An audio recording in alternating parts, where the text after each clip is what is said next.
Our today's topic is effect of temperature on the rate of reaction, or you can say that the graphical description of effect of temperature on the rate of reaction. म्हणजे याचा meaning असा होईल की टेम्परेचरचा rate of रिॲक्शनवर काय effect होतो. आणि आपण Arrhenius इक्वेशनसुद्धा पाहिलेलं आहे. तर त्या अरेनियस इक्वेशनमध्ये सुद्धा सांगितलेलं आहे की temperature is directly proportional to the rate of reaction. Rate कॉन्स्टंटला सुद्धा डायरेक्टली प्रोपोर्शनल आहे आणि रेट ऑफ रिॲक्शनला सुद्धा डायरेक्टली प्रोपोर्शनल आहे. टेम्परेचर जर इन्क्रीज केला आपण तर रेट ऑफ रिॲक्शनसुद्धा काय होते, इन्क्रीज होते. म्हणजे number of molecules of the substance get converted into the product is more when the temperature increases. म्हणजे टेम्परेचर जर वाढवलं तर प्रॉडक्ट जास्त रॅपिडली वाढतो, म्हणजे रिॲक्शन फास्ट होते.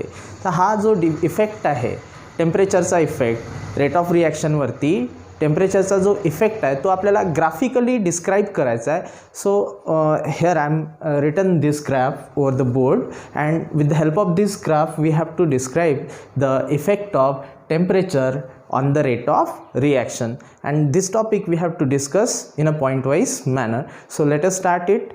So the first point is the average kinetic energy of the molecule is proportional to the temperature.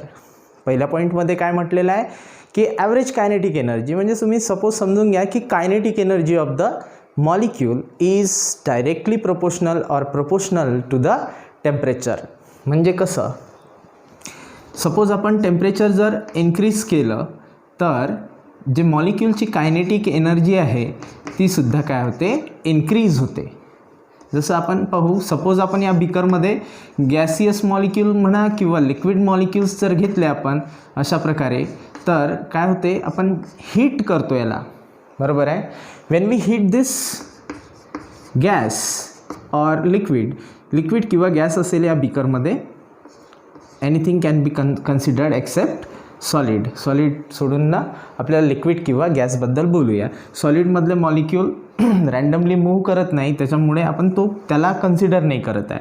तर when we are heating to this reaction mixture, reactant molecule or gaseous substance, at times what happens, the temperature of this molecule increases. या मॉलिक्यूल्सचं temperature काय होते, increase होते. आणि temperature increase झाल्यामुळे ते मोर एनर्जीनुसार काय होतात, मोशनमध्ये येतात आणि रँडमली मूव्ह व्हायला लागतात. बरोबर आहे, येतं लक्षात. तर सध्या हा पॉईंट आपल्याला सांगायचा आहे की टेम्परेचर वाढवल्यामुळे काय होतं, त्यांची मोशन वाढते. म्हणजेच काय वाढते, त्यांची कायनेटिक एनर्जी. म्हणून पहिला पॉईंट आपण लिहिलेला आहे, इथे मेन्शन केलेला आहे. The very first point we have mention is the average kinetic energy of the molecule is proportional to the temperature. ठीक आहे, पहिला पॉईंट आपल्याला लक्षात आला की जर टेम्परेचर इन्क्रीज केलं, टेम्परेचर वाढवलं आपण, तर मॉलिक्यूलची काय वाढते, कायनेटिक एनर्जी वाढते. हे आपल्याला माहीत असलं पाहिजे ॲज अ बेसिक. बरोबर आहे. काय म्हटलं आहे पहिल्या पॉईंटमध्ये, परत एकदा रिपीट करून देतो. The average kinetic energy or the kinetic energy of the molecule is proportional to the temperature. म्हणजेच टेम्परेचर इन्क्रीज केलं तर मॉलिक्यूलची कायनेटिक एनर्जी काय होते, इन्क्रीज होते. ठीक आहे. Come to the second point. The fraction of the molecule with their kinetic energy equal or greater than the activation energy. EA means काय होते, activation energy. तर या पॉईंटमधले काही वर्ड्स आपण पहिल्यांदा समजून घेऊ. फ्रॅक्शन ऑफ मॉलिक्यूल म्हणजे काय, जसं आपण पोळी खात असेल तर त्या पोळीचा एक घास म्हणजे काय होते, पूर्ण पोळीचा एक फ्रॅक्शन. तशाच प्रकारे इथे जर आपण 100 मॉलिक्यूल्स अज्युम करून राहिलो आहे, 100 मॉलिक्यूल्स, टोटल मॉलिक्यूल्स किती म्हणत आहे आपण, 100. बरोबर आहे. पण या 100 मॉलिक्यूलपैकी 10 मॉलिक्यूलचा जर विचार केला तर याला काय म्हणतो आपण, fraction of molecules. Fraction of molecule म्हणजे पूर्णपैकी थोडेसे, म्हणजेच काय होते, fraction of molecule with their kinetic energy. हे म्हटलेलं आहे with their kinetic energy. With their kinetic energy. जसं आता पाहून घ्या, जसं आपली बॉडी टेम्परेचर 37 डिग्री सेल्सिअस, आपल्या बॉडीला मिनिमम 37 डिग्री सेल्सिअस इतकं टेम्परेचर आवश्यक आहे. त्याला बॉडी टेम्परेचर म्हणतो आपण. बरोबर. तर आपल्या बॉडीमध्ये काही हीट न करता किंवा काही न करता आपल्या बॉडीमध्ये तेवढं टेम्परेचर आहे. जर समजा आपण उन्हात बसलो तर होऊ शकते थोडं टेम्परेचर वाढेल, 37चं 38 किंवा 39 डिग्री सेल्सिअसवर जाऊ शकते, बरोबर आहे. आणि फीवरमध्ये तर याच्याहीपेक्षा जास्त जाते टेम्परेचर, येतं लक्षात. पण मिनिमम नेहमी थ्रूआउट अवर लाईफ आपल्या जीवनभर आपल्या बॉडीचं टेम्परेचर किती राहते, 37 डिग्री सेल्सिअस, म्हणजे नेहमी असते ते आपल्यासोबत. तशाच प्रकारे जेव्हा आपण एखाद्या बिकरमध्ये किंवा एखाद्या कंटेनरमध्ये कोणतेही मॉलिक्युल्स घेणार त्यावेळेस त्या मॉलिक्युल्सला असलेली स्वतःची कायनेटिक एनर्जी ऑलरेडीच असेल त्यांच्याजवळ, बरोबर आहे. म्हणजे याला काहीतरी कायनेटिक एनर्जी असेल यांची, या मॉलिक्युलची आधीच हीट करायच्या आधीच यांच्याजवळ काय असेल, कायनेटिक एनर्जी, बरोबर आहे. तर ती कायनेटिक एनर्जी इथे म्हटलेलं आहे, the fraction of molecule with their kinetic energy. म्हणजे याच्यापैकी आपण जर 100 मॉलिक्यूलपैकी 10चा जर विचार केला तर हे झाले फ्रॅक्शन ऑफ मॉलिक्यूल आणि यांना असलेली कायनेटिक एनर्जी, स्वतःची कायनेटिक एनर्जी, बरोबर आहे. तर तेच इथे पॉईंटमध्ये आपण मेन्शन केलं आहे. The fraction of molecule with their kinetic energy equal, मग त्यांची कायनेटिक एनर्जी इक्वल किंवा ग्रेटर जर असेल कशापेक्षा, ॲक्टिवेशन एनर्जी. तर हा वर्ड आपण जाणून घेऊ, activation energy. In the earlier videos we have discussed the definition of the activation energy. Along with that we have understood the meaning of activation energy in the last video, but still I want to show you what is activation energy. Here I am drawing the graph. Suppose this is the energy of reactant. या ॲक्सिसवर आपण energy draw करतो, हा रिॲक्टंटची energy आहे इथे, आणि इथे product बनल्यामुळे ही झाली प्रॉडक्टची एनर्जी. प्रॉडक्टची एनर्जी कमी असेल आणि रिॲक्टंटची एनर्जी जास्त असेल एंडोथर्मिक रिॲक्शनसाठी, ठीक आहे. मग ही रिॲक्टंटची एनर्जी झाली, ही काय झाली, रिॲक्टंटची एनर्जी एवढी, पहा इथून ही रिॲक्टंटची एनर्जी. आणि इथे काय असते, ॲक्टिवेटेड कॉम्प्लेक्स किंवा त्याला ट्रान्झिशन स्टेट किंवा पोटेन्शियल एनर्जी बॅरियरसुद्धा म्हणतो आपण, बरोबर आहे. या पीकला आपण काय म्हणतो, ॲक्टिवेशन कॉम्प्लेक्स किंवा ट्रान्झिशन स्टेट किंवा पोटेन्शियल एनर्जी बॅरियर. तर ही जी एनर्जी आहे ॲक्टिवेटेड कॉम्प्लेक्सची जी एनर्जी आहे, पोटेन्शियल एनर्जी, ठीक आहे, ती आणि या रिॲक्टंटच्या एनर्जीमधला डिफरन्स म्हणजे काय असते, activation energy.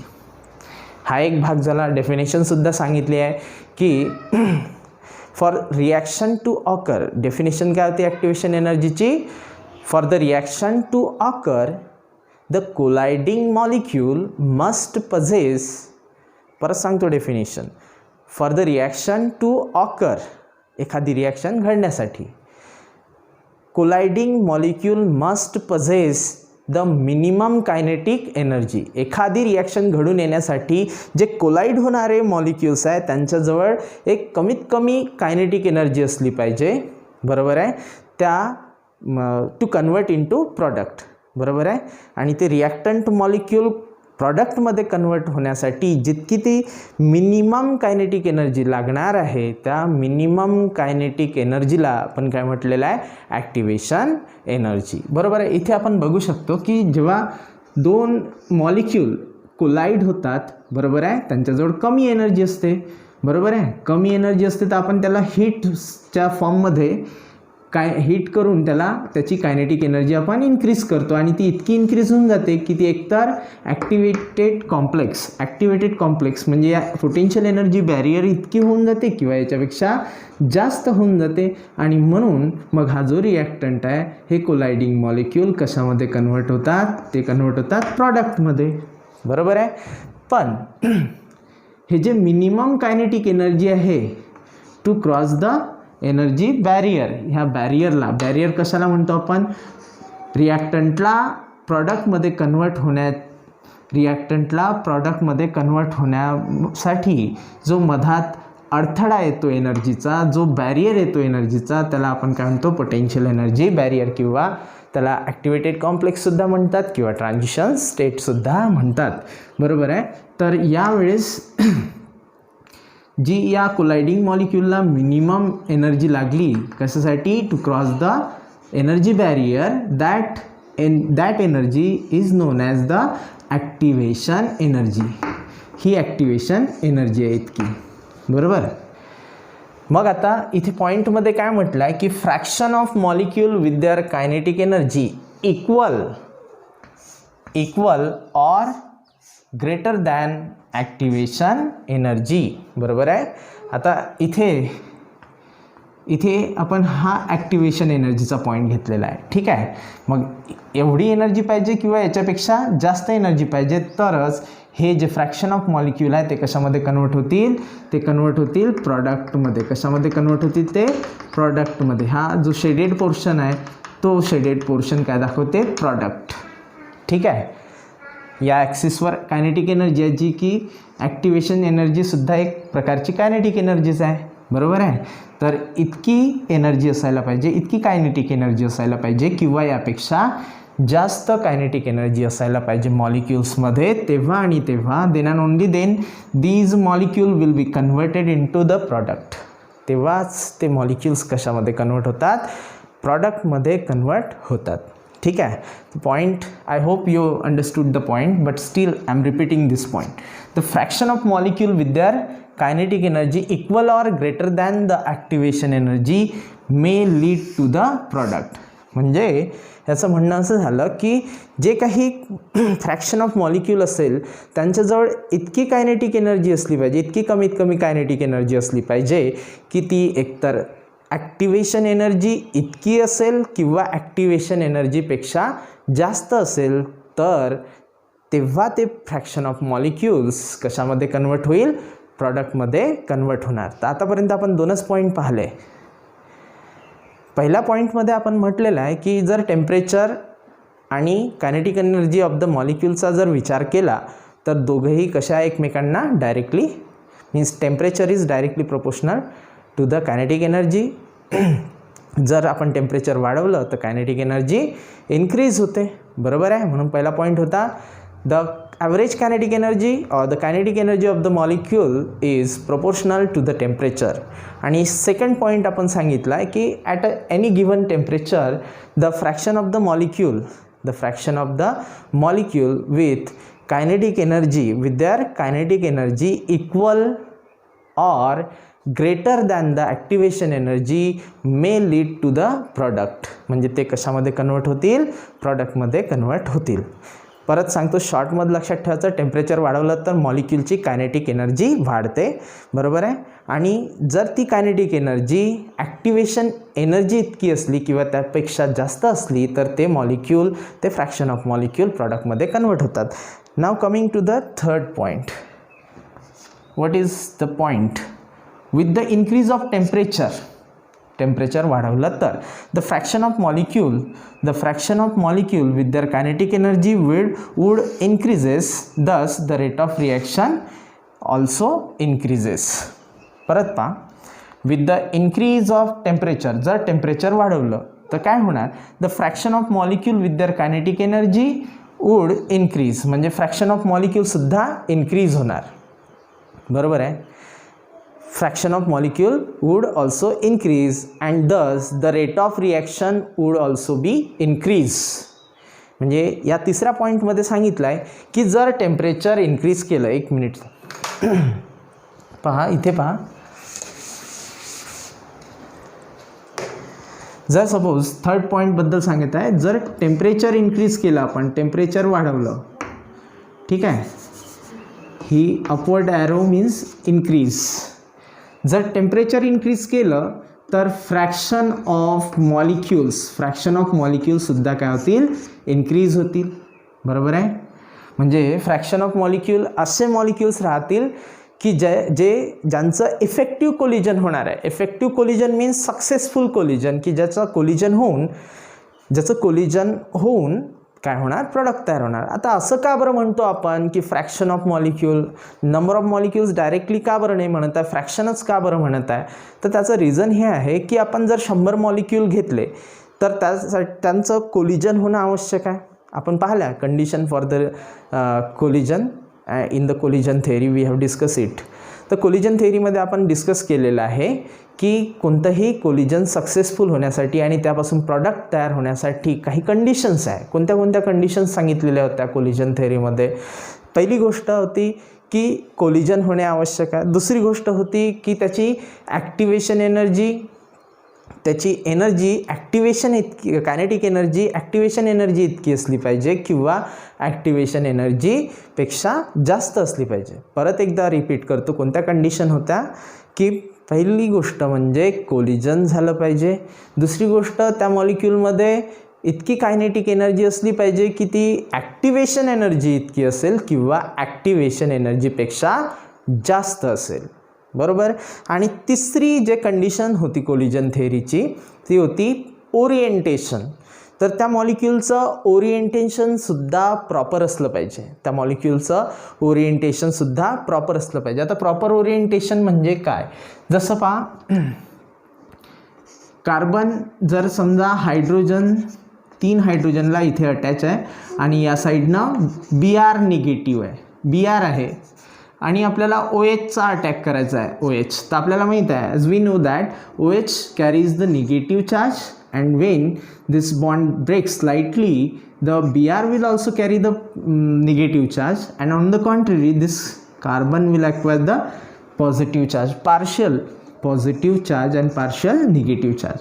Now suppose this condition is there in the reaction and when we think about this condition at times we see that here is a nucleophile carrying the negative charge. हा जो nucleophile आहे ज्याच्यावर negative charge आहे तो या साईडनं जर आला फ्रंट साईडनं तर Brवर सुद्धा काय आहे, निगेटिव्ह चार्ज आहे. मग निगेटिव्हचं काय होते, रिपल्शन. म्हणजे हा इकडून कोलाईड होऊ शकत नाही, हा इकडून अटॅक करू शकत नाही किंवा कोलाईड होऊ शकत नाही.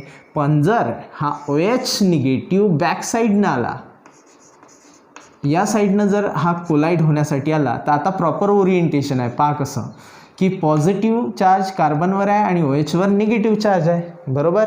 मग हा OH निगेटिव्ह याच्यावरती काय होऊ शकते, अट्रॅक्ट होऊ शकते. म्हणजे याच्यावर तो कोलाईड होणार. याला म्हणतो आपण प्रॉपर ओरिएंटेशन. आणि फ्रंट साईडनं काय होतं, इम्प्रॉपर ओरिएंटेशन. बरोबर आहे. तर हे होते कंडिशन. मग आता आपण हे का बरं डिस्कस करत आहे, तर आपण फ्रॅक्शन, आपलं म्हणणं हे होतं की फ्रॅक्शन ऑफ मॉलिक्यूलच का बरं म्हणतात, टोटल मॉलिक्यूलचा विचार का नाही करत आहे. तर फ्रॅक्शन ऑफ मॉलिक्यूल ते मॉलिक्यूल कन्सिडर केला जात आहे ज्यांचं कोलिजन होणार, ज्यांच्यामध्ये आत्ताच सांगितलं आपण सेकंड पॉईंटमध्ये, ज्यांची कायनेटिक एनर्जी कोणा इतकी ॲक्टिवेशन एनर्जी इतकी असेल किंवा ॲक्टिवेशन एनर्जीपेक्षा जास्त असेल असे मॉलिक्यूल राहतील. आणि तिसरी कंडिशन म्हणजे त्यांचं ओरिएंटेशनसुद्धा प्रॉपर राहणार. बरोबर आहे. असे निवडक काही मॉलिक्यूल घेतले ज्याला आपण काय म्हटलं, फ्रॅक्शन ऑफ मॉलिक्यूल. असे सगळे तर नाही राहणार ना, 100 मॉलिक्यूल घेतो आपण तर ते 100च्या 100 असे नाही राहणार. त्यातले काही 10 मॉलिक्यूल असे राहतील की 10पेक्षा कमी म्हणू शकतो आपण. तर असे राहतील की ज्यांच्या तिन्ही कंडिशन सॅटिस्फाय होतात. कोणत्या कोणत्या, कोलिजन होणे, ॲक्टिवेशन एनर्जी इतकी कायनेटिक एनर्जी असणे किंवा त्यापेक्षा जास्त असणे आणि त्यांचं ओरिएंटेशनसुद्धा प्रॉपर असणे. या तिन्ही कंडिशन काहीच फार थोड्या मॉलिक्यूलमध्ये असते म्हणून त्याला आपण फ्रॅक्शन ऑफ मॉलिक्यूल्स म्हणतो. ठीक आहे. आता पहा फ्रॅक्शन ऑफ मॉलिक्यूल विषयी आपण काय बोलत आहे की जर टेम्परेचर इन्क्रीज केलं आपण, जर टेम्परेचर इन्क्रीज केलं तर काय इन्क्रीज होणार, फ्रॅक्शन ऑफ मॉलिक्यूल. आता हे फ्रॅक्शन ऑफ मॉलिक्यूल कसे इन्क्रीज होतात तुम्ही पाहिलं असेल, काही बॉईल करताना किंवा चहा बनवताना किंवा दूध गरम करताना पाहिलं असेल की जर समजा तुम्ही बर्नरचा जो नॉब आहे तो थोडासा आपण असा ऑन केला, कमी हीट देऊन राहिलो तेव्हा बुडबुडे कमी येतात. बरोबर आहे. आणि जेव्हा आपण नॉब जास्त करतो म्हणजे हीट जास्त देतो, गॅस जास्त जाऊ देतो, बरोबर आहे, फ्लेम जास्त लागते, त्यावेळेस काय होते, ते बुडबुडे वाढतात. बरोबर आहे. म्हणजे टेम्परेचर वाढवल्यामुळे काय होऊन राहिलं, नंबर ऑफ मॉलिक्यूल्स काय होऊन राहिले, वाढून राहिले. त्यामुळेच काय म्हणतो आपण की आधी जर फ्रॅक्शन ऑफ मॉलिक्यूल 10 होते, आता टेम्परेचर वाढवल्यामुळे त्याच्यामध्ये 5ची ॲडिशन झाली, म्हणजे काय वाढलं, फ्रॅक्शन ऑफ मॉलिक्यूल इन्क्रीज झाले. ते कशामुळे इन्क्रीज झाले, टेम्परेचर इन्क्रीज केल्यामुळे.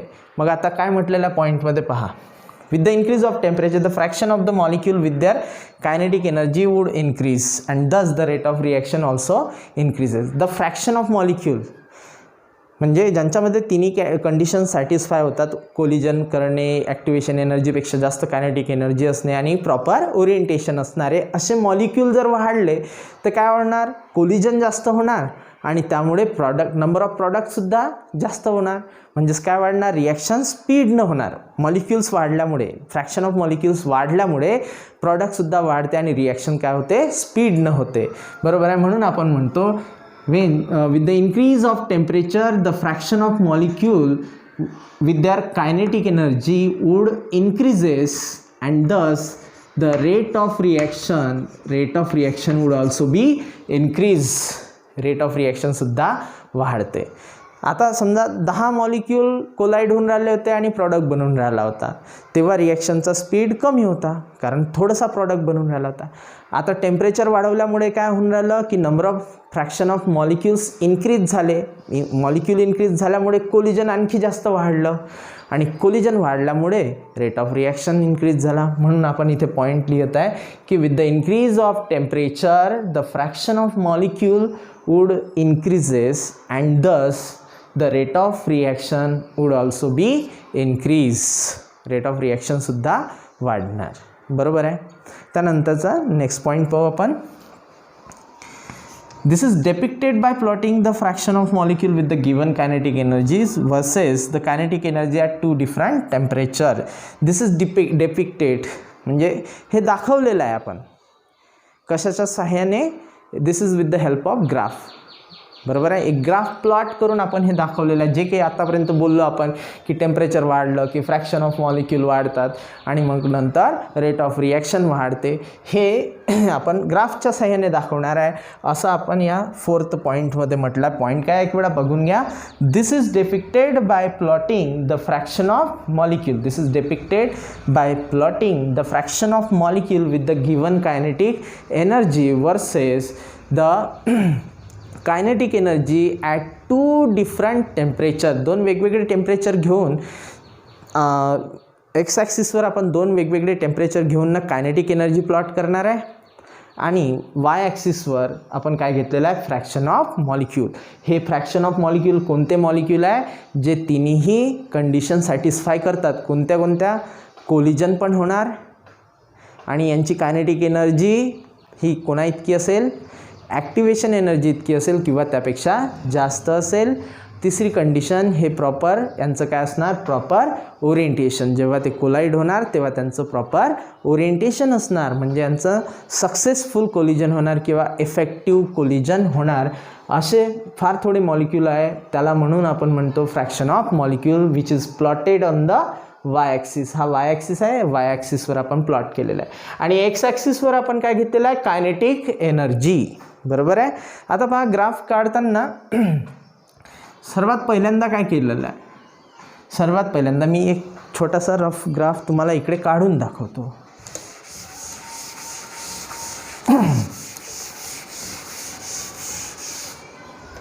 पहा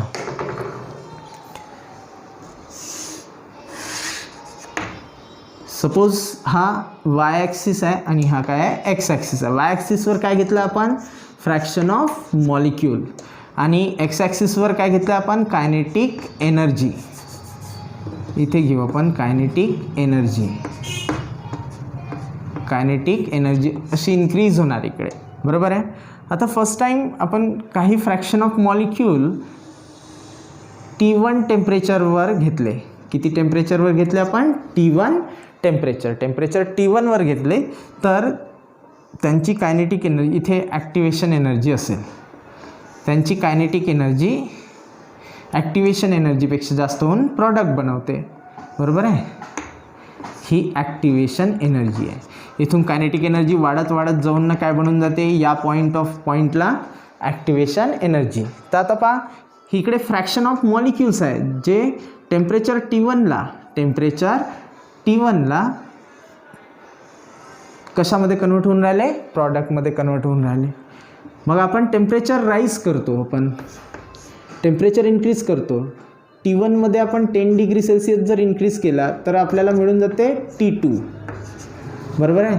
कमीत कमी 10 डिग्रीनं आपण इन्क्रीज करून राहिलो तर आपल्याला नवीन एक टेम्परेचर मिळून राहिलं T2. तर त्या T2वर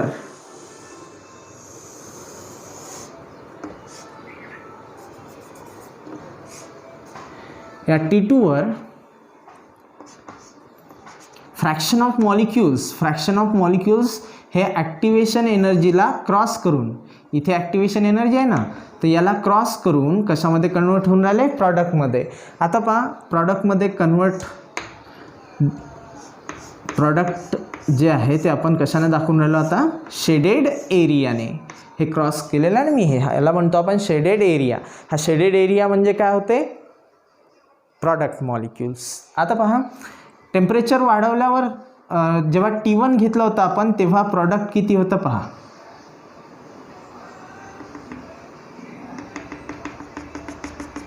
सपोज प्रॉडक्ट किती मॉलिक्युल्सनी बनवला, इतक्या मॉलिक्युल्सनी बनवला. सपोज A मॉलिक्युल्सनी काय बनवला, प्रॉडक्ट. पहा इथे इतका प्रॉडक्ट आहे, ठीक आहे. किती टेम्परेचरवर, T1 या टेम्परेचरवर. आणि जेव्हा आपण टेम्परेचर इन्क्रीज केलं, T2 केलं, त्यावेळेस number of fraction of molecule इतके झाले B, बरोबर आहे. आणि त्यामुळे हा जो शेडेड एरिया मिळाला, पहा किती मोठा आहे, ऑलमोस्ट डबल आहे. म्हणजे काय झालं की नंबर ऑफ, इथे फ्रॅक्शन ऑफ मॉलिक्यूल समजा 50 होते, टेम्परेचर वाढवल्यामुळे काय वाढते, फ्रॅक्शन ऑफ मॉलिक्यूल वाढते. ते किती वाढले, 50पासून 100 झाले सपोज. म्हणजेच टेम्परेचर इन्क्रीज केल्यामुळे फ्रॅक्शन ऑफ मॉलिक्युल्स वाढले आणि ते फ्रॅक्शन ऑफ मॉलिक्युल्स वाढल्यामुळे प्रॉडक्टसुद्धा इन्क्रीज झाला. मग प्रॉडक्ट इन्क्रीज झाला म्हणजेच काय झालं, रेट ऑफ रिॲक्शन वाढलं, बरोबर आहे. तर अशा प्रकारे टेम्परेचर इन्क्रीज केल्यास फ्रॅक्शन ऑफ मॉलिक्यूल इन्क्रीज होते आणि त्याचा इफेक्ट कशावर होते, रेट ऑफ रिॲक्शन. त्याच्यामुळे रिॲक्शन फास्टर होते, बरोबर आहे. म्हणजे जसं पहा, आपण समजा 2 किलो काही दुकानातून आपण साखर घेतली, 2 किलो, बरोबर आहे. ती 2 किलो साखर एका पॉलिथिनमध्ये फिलअप करायची आहे, येतं लक्षात. तर आपण जर समजा त्याला एक मूठभर भरून आपण असं टाकत असू तर त्याला वेळ लागेल. पण जर आपण ओंजळीनं टाकली तर, म्हणजे ते जे संख्या होती त्याची तेच वाढवली तर काय होते, ती लवकर होते भरणं, बरोबर आहे. शुगर लवकर पॉलिथिनमध्ये भरल्या जाईल. तशाच प्रकारे 50 मॉलिक्यूलचा प्रॉडक्ट बनवून राहिला होता, येतं लक्षात. तर रिॲक्शन स्लो होती, म्हणजे ती रिॲक्शन संपायला वेळ लागली असती. पण आता टेम्परेचर इन्क्रीज केल्यामुळे फ्रॅक्शन ऑफ मॉलिक्यूल इन्क्रीज झाले, म्हणून काय झालं, प्रॉडक्ट लवकर बनून राहिला आणि हे रिॲक्शन लवकर कंप्लीट होणार, बरोबर आहे. म्हणजे रिॲक्शनचा स्पीड इन्क्रीज झाला. म्हणजे टेम्परेचरचा इफेक्ट तुम्हाला इथे जाणवतो की टेम्परेचर इन्क्रीज केल्यामुळे रेट ऑफ रिॲक्शनसुद्धा काय झालं, इन्क्रीज झाला. हा ग्राफ समजला तुम्हाला. इथे पाहून घ्या. समजा इथून जर पाहिला आपण तर या ॲक्सिसवर इथे हा पॉईंट मीट होते, म्हणजे एवढे फ्रॅक्शन ऑफ मॉलिक्यूल T1 टेम्परेचरवर प्रॉडक्ट बनत होते. आता काय झालं की टेम्परेचर वाढवल्यामुळे आपल्याला इतक्या मॉलिक्यूलचा प्रॉडक्ट मिळून राहिला, बरोबर आहे. म्हणजे फ्रॅक्शन ऑफ मॉलिक्यूल याच्यापेक्षा हे जास्त आहे, म्हणजे फ्रॅक्शन ऑफ मॉलिक्यूल काय झालं, इन्क्रीज झालं when we increase the temperature. जेव्हा आपण टेम्परेचर वाढवलं तेव्हा फ्रॅक्शन ऑफ मॉलिक्यूल वाढला आणि फ्रॅक्शन ऑफ मॉलिक्यूल वाढला म्हणजे कोलिजन वाढेल. कोलिजन वाढला म्हणजे प्रॉडक्ट खूप जास्त बनेल आणि ही रिॲक्शन लवकर कंप्लीट होईल. म्हणजे लवकर का बरं कंप्लीट होईल, कारण आता रिॲक्शनचा स्पीड वाढलेला आहे, बरोबर आहे. म्हणजे रेट ऑफ रिॲक्शन काय झाला आहे, स्पीड वाढला आहे, म्हणजे रेट ऑफ रिॲक्शन इन्क्रीज झालेला आहे, ठीक आहे. आता एक फॅक्ट आहे जे मी तुम्हाला इथेच सांगून देतो.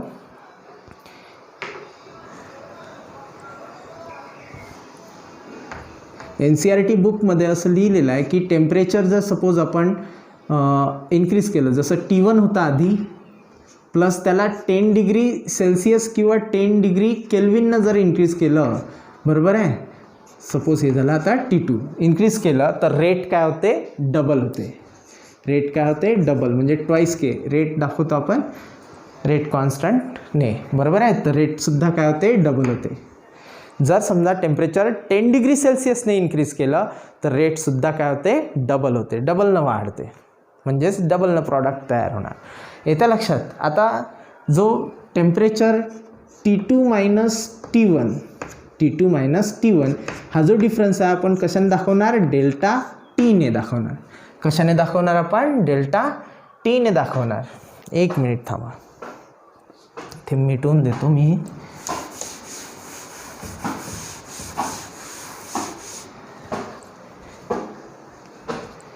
काय म्हणत आहे मी की जर समजा temperature T2 is greater than T1, जसं इथे घेतलेलं आहे आपण T2 is greater than T1, हे कंडिशन लक्षात ठेवायची.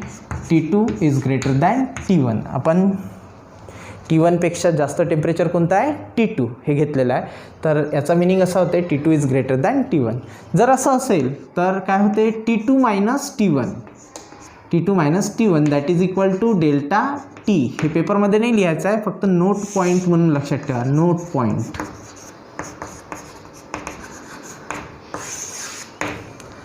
T2 is greater than T1, तर T2 minus T1 is equal to delta T. याला म्हणतो आपण टेम्परेचर कोइफिशियंट, बरोबर आहे. आणि हा टेम्परेचर कोइफिशियंट जर 10 डिग्री सेल्सिअसचा असेल, 10 डिग्री सेल्सिअस किंवा 10 केल्विनचा असेल, तर रेट काय होते, double. Rate becomes double. Rate becomes double. फक्त लक्षात ठेव जा, एंट्रन्स पॉईंट ऑफ व्ह्यूने हे लक्षात ठेवणे आवश्यक आहे. तसं स्टेट बोर्डमध्ये याचं काम नाही आहे, बरोबर आहे, म्हणून आपल्या पॉईंटमध्ये सुद्धा नाही आहे. पण ते माहिती असायला पाहिजे की डेल्टा टीला काय म्हणतो आपण, टेम्परेचर कोइफिशियंट. आणि टेम्परेचर कोइफिशियंट म्हणजेच difference between the two temperature किती असते, 10 डिग्री सेल्सिअस. टेम्परेचर कोइफिशियंट किती असते, 10 डिग्री सेल्सिअस. आणि अजून एक गोष्ट लक्षात ठेवायची आहे, ही नीट किंवा जेईमध्ये या पॉईंटवर क्वेश्चन असतात. टेम्परेचर कोइफिशियंट 10 डिग्री सेल्सिअस आहे, म्हणजे दोन टेम्परेचरमधला डिफरन्स कितीचा आहे, 10 डिग्री सेल्सिअसचा आहे. आणि हा जर डिफरन्स 10 डिग्री सेल्सिअसचा असला, म्हणजे टेम्परेचर जर 10 डिग्री सेल्सिअसनं इन्क्रीज केलं, तर रेट किंवा रेट कॉन्स्टंटसुद्धा काय होते, डबल होते, बरोबर आहे. येत्या लक्षात. तर अशा प्रकारे. आता त्यानंतर एक पॉईंट आहे, the entire shaded area which represent the fraction of molecule with the kinetic energy एक्सिडिंग.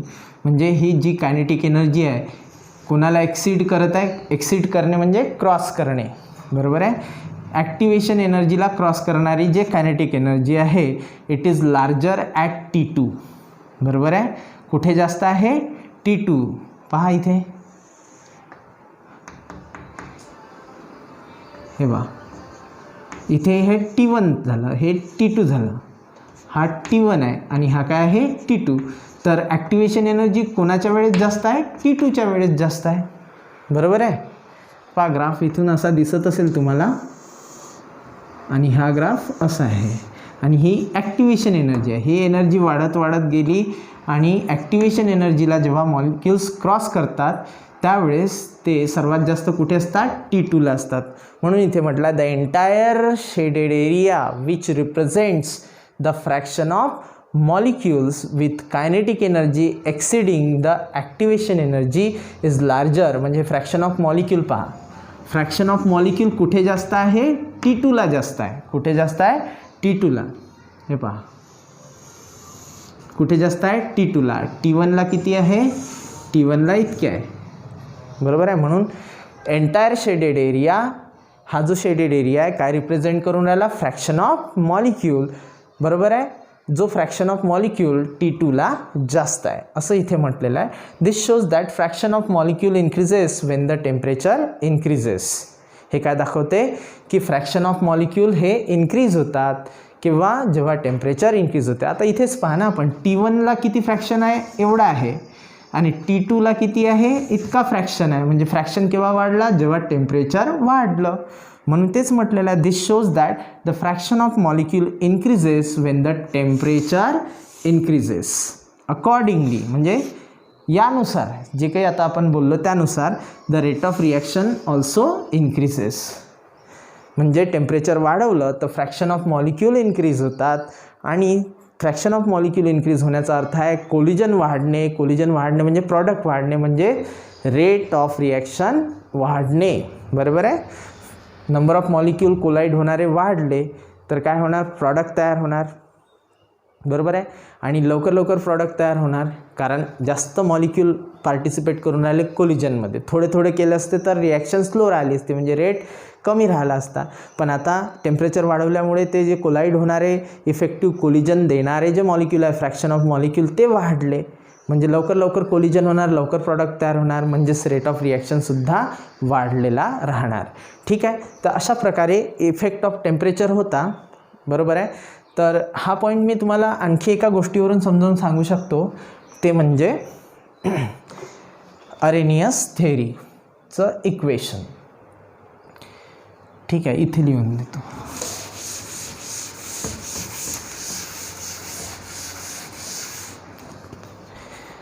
As we know that the equation of Arrhenius theory is given by K is equal to A e raised to power minus EA upon RT. हे equation आहे. आणि या इक्वेशनमध्ये आपल्याला दिसून येते की temperature जर वाढलं, टेम्परेचर इन्क्रीज झालं, टेम्परेचर जर वाढलं तर EA upon RT, EA upon RT काय होणार? डिक्रीज होणार. आपल्याला माहीत आहे डिनॉमिनेटर जर वाढला, डिनॉमिनेटरची संख्या वाढली, बरोबर आहे, तर याचा रिझल्ट, बरोबर आहे, हा रिझल्ट काय तो कमी होतो. म्हणजेच काय होते? हे डिक्रीज होणार. याच्यामधला डिनॉमिनेटरमध्ये काय वाढून राहिलं? टेम्परेचरची व्हॅल्यू वाढून राहिली, म्हणून हे EA अपॉन RT काय होणार? डिक्रीज. आणि मायनस EA अपॉन RT हे काय होणार? इन्क्रीज होणार. मायनस EA अपॉन RT काय होणार? इन्क्रीज होणार. Minus EA upon RT increase होणार, म्हणजे e raise to power minus EA upon RT काय होणार? इन्क्रीज होणार. Minus EA upon RT increase जर झालं तर K इन्क्रीज होणार. बरोबर आहे. K इन्क्रीज होणार म्हणजेच काय होणार? Rate of reaction, rate of reaction सुद्धा काय होणार? इन्क्रीज होणार. तुम्ही म्हणा रेट ऑफ रिॲक्शन कसं इन्क्रीज होते? रेट इज इक्वल टू काय असते? K into concentration of A raise to power concentration of B raise to power X raise to power Y. आता हे झाली कॉन्सन्ट्रेशन टर्म, बरोबर आहे. तर कॉन्सन्ट्रेशनवर डिपेंड असेल आणि कॉन्सन्ट्रेशन नंतर कोणावर डिपेंड असेल? Rate constant. हा जर वाढला तर हाही वाढते, हा कमी झाला तर रेटसुद्धा कमी होते. म्हणजे रेट कोणावर डिपेंड आहे? रेट कॉन्स्टंटवर. येतं लक्षात. आता पहा, इथे आपण परत एक वेळा पाहू. टेम्परेचर जर इन्क्रीज झालं तर EA अपॉन RT डिक्रीज होते आणि minus EA upon RT increase होते, बरोबर. त्यानंतर मायनस EA अपॉन RT जर इन्क्रीज होत असेल तर e raise to power minus EA upon RT increase होणार. आणि त्यामुळे याची जर व्हॅल्यू इन्क्रीज झाली, e raise to power minus EA upon RTची व्हॅल्यू जर इन्क्रीज झाली तर Kची व्हॅल्यू इन्क्रीज होणार आणि त्यामुळे मग रेट ऑफ रिॲक्शनसुद्धा इन्क्रीज होणार. इथे आपल्याला लक्षात येते की temperature affects the rate of reaction. Temperature वाढलं तर रेट ऑफ रिॲक्शन वाढते आणि टेम्परेचर जर कमी झालं तर रेट ऑफ रिॲक्शनसुद्धा कमी होते. हे लक्षात आलं तुम्हाला. तर अरेनियस इक्वेशनवरून सुद्धा हे सांगता येते, पण आपण पॉईंट वाईज सांगितलं. पहिल्या पॉईंटमध्ये सांगितलं आपण की टेम्परेचर आणि कायनेटिक एनर्जी हे टेम्परेचरला डायरेक्टली प्रोपोर्शनल आहे. टेम्परेचर वाढलं तर कायनेटिक एनर्जी वाढते. दुसरा पॉईंट, जर ही कायनेटिक एनर्जी ॲक्टिवेशन एनर्जीपेक्षा इतकी असेल, कायनेटिक एनर्जी जर ॲक्टिवेशन एनर्जी इतकी असेल किंवा ॲक्टिवेशन एनर्जीपेक्षा जास्त असेल तर ते फ्रॅक्शन ऑफ मॉलिक्यूल प्रॉडक्टमध्ये कन्वर्ट होतात. त्यानंतर टेम्परेचर जर वाढवलं तर फ्रॅक्शन ऑफ मॉलिक्यूल वाढतात आणि रेट ऑफ रिॲक्शनसुद्धा काय होते? इन्क्रीज होते. त्यानंतर हेच सगळं आपण ग्राफच्या साहाय्याने दाखवलं. त्यानंतर म्हटलं आपण पाचव्या पॉईंटमध्ये, फिफ्थ पॉईंटमध्ये म्हटलं की हा जो शेडेड एरिया आहे हा काय दाखवते? Fraction of molecule. आणि फ्रॅक्शन ऑफ मॉलिक्यूल कुठे जास्त आहे? कोणाच्या वेळेस जास्त आहे? टेम्परेचर T2च्या वेळेस. T2 हे जास्त आहे ना T1पेक्षा, तर जास्त टेम्परेचरला जास्त फ्रॅक्शन ऑफ मॉलिक्यूल. याच्यावरून असं दिसून येते की फ्रॅक्शन ऑफ मॉलिक्यूल जर वाढले, टेम्परेचर वाढवलं तर फ्रॅक्शन ऑफ मॉलिक्यूल वाढतात आणि त्यानुसार रेट ऑफ रिॲक्शनसुद्धा काय होते? मग इन्क्रीज होते. तीनच गोष्टी आपण लक्षात ठेवू याच्यामध्ये. टेम्परेचर इन्क्रीज झालं तर फ्रॅक्शन ऑफ मॉलिक्यूल इन्क्रीज होते आणि फ्रॅक्शन ऑफ मॉलिक्यूल जर वाढले तर टेम्परेचरमुळे तर रेट ऑफ रिॲक्शनसुद्धा काय होते? इन्क्रीज होते. हा इफेक्ट होता टेम्परेचरचा.